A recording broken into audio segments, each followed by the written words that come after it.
अस्सलाम वालेकुम वरहमतुल्लाहि वबरकातुहू।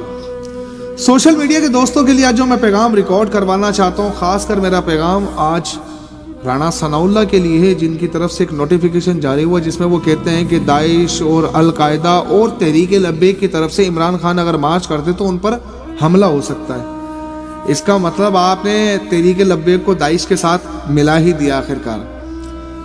मतलब ये कि आप ये कहते हैं कि इमरान खान पर हमले में तहरीक लब्बैक भी इन्वॉल्व हो सकती है, जिस पर साद हुसैन रिजवी ने पहले भी ये बात कही थी कि जब हमने अपने घरों में लाशें उठाई हमने तो तब ये काम नहीं किया, अब हमें क्या जरूरत है। लेकिन इस वक्त पर मैं राणा सनाउल्लाह से एक बात ये कहना चाहता हूँ, जनाब आप इस मुल्क के वजीर दाखिला हैं, इस पाकिस्तानी टैक्स से आप अपनी हर वज़रा की जो आप सैलरीज देते हैं, आप सारी मरात इस्तेमाल करते हैं, जनाब सिक्योरिटी देना आपका काम है।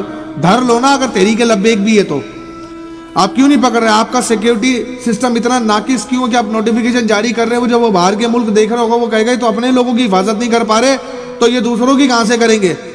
आपका सिक्योरिटी सिस्टम इतना कमजोर है कि आप चाहे वो तहरीक लब्बैक का हो, लेकिन पहली बात तो ये नाम लेना मेरी एक समझ से बाला तरह कि ये नाम क्यों डाला गया तहरीक लब्बैक का।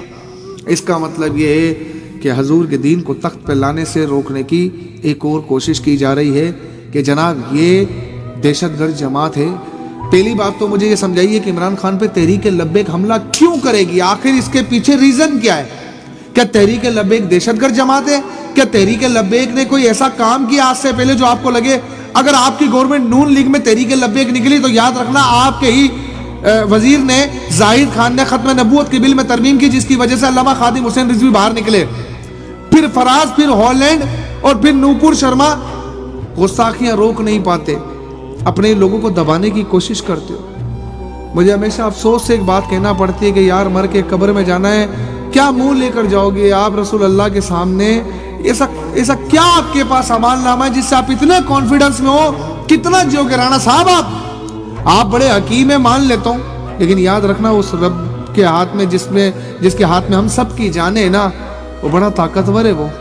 वो देकर भी आजमाता है, वो लेकर भी आजमाता है। आज आप ताकत के नशे में ये ना भूलें कि मर के कब्र में जाना है।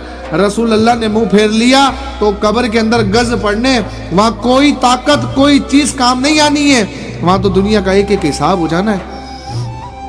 उस बुजुर्ग ने जितनी तकलीफें सही किया वो आप लोगों को कम लगती हैं? आप लोगों ने घसीटा है उस बाबे को, आपने जेलों में रखा, आपका अभी तक दिल नहीं भरा मेरा ख्याल है। अब आप ये एक नोटिफिकेशन जारी करके ये साबित करना चाह रहे हैं जी तहरीक लब्बैक एक दहशतगर्द जमात है। तो फिर बताइए इस कौम को कि तहरीक लब्बैक ने ऐसा क्या तो किया है? तहरीक लब्बैक कभी हजूर अलैहिस्सलाम की नामूस के अलावा कभी रोडों पर निकली, उसने धरना दिया, उसका जाती मफाद था? क्या इलेक्शन के लिए निकली? किसको नहीं पता कि सुप्रीम कोर्ट के आगे किसने धरने दिए? किसको नहीं पता कि 124 दिन के धरने किसने दिए? ये पूरी कौम जानती है। जब अपनी जात की बात आती तो किसी को रोड बंद भी नजर नहीं आता, जब अपनी जात की बात आती है तो एम्बुलेंस खड़ी हुई भी किसी को नजर नहीं आती, जब अपनी जात की बात याद आती है तो किसी को कोई स्कूल का बच्चा ना जाता हुआ नजर नहीं आता। लेकिन नजर आता है तो मौलवी नजर आता है जो हजूर अलैहिस्सलाम की इज्जत पर पेरा देने बाहर निकला तो कहा जाता कि जनाब ये अपनी जात के लिए बाहर निकला है। मैं तमाम लोगों को सिर्फ यही पैगाम देना चाहता हूँ, अब भी आंखें खोल लो, मरना एक दिन हम सब ने। जालिम के साथ खड़े होकर उसकी हिमायत कर कर आप क़यामत में उन्हीं के साथ उठाए जाओगे, उन्हीं के झंडों में खड़े किए जाओगे। दीन में गुनाहगार की माफ़ी, गद्दार की कोई माफ़ी नहीं है। फिर एक बार और कह दूं कि उस बुजुर्ग के साथ आपने बड़ी जुल्म और सितम की है, इससे ज़्यादा ना करो। आप लोगों ने बड़ा काम किया है, पीछे मज़ीद तकलीफ़ें ना पहुँचाओ। तुम इस्लाम को जितना दबाने की कोशिश करोगे उतनी ताकत से उभरेगा। हम ये भी जानते हैं कि एक वक्त ऐसा आएगा कि तमाम के तमाम ममालिक पूरी रूए ज़मीन पर कब्ज़ा ईसाइयों को हो जाएगा। मुसलमान कम तादाद में होंगे जो मक्का मदीना में मिलेंगे। उसके बाद फिर से इमाम मेहदी का नज़ूल होगा और चारों तरफ जिस कदर खून खराबा और उस तरह से लोग एक दूसरे के जानी दुश्मन हो जाएंगे, फिर से एक पुरअमन फिजा कायम हो जाएगी। ये सब कुछ होना है, हम जानते हैं, लेकिन याद रखना कि आप अपने ही लोगों के ऊपर जबर कर कर बच नहीं पाओगे। बस मेरा मकसद यही कहना है कि इस तरह के इक़दाम ना किए जाएं जो आखिरत में और कब्र में आप लोगों के लिए भारी गुजरे। पहले ही बहुत तकलीफ उठा चुकी है तहरीक लब्बैक अपने लोगों की सूरत में, बाबा जी की सूरत में। मेरा पैगाम यही है अल्लाह तबारक व तआला मुसलमानों के हाल पर रहम करे। अस्सलामु अलैकुम व रहमतुल्लाहि व बरकातुहू।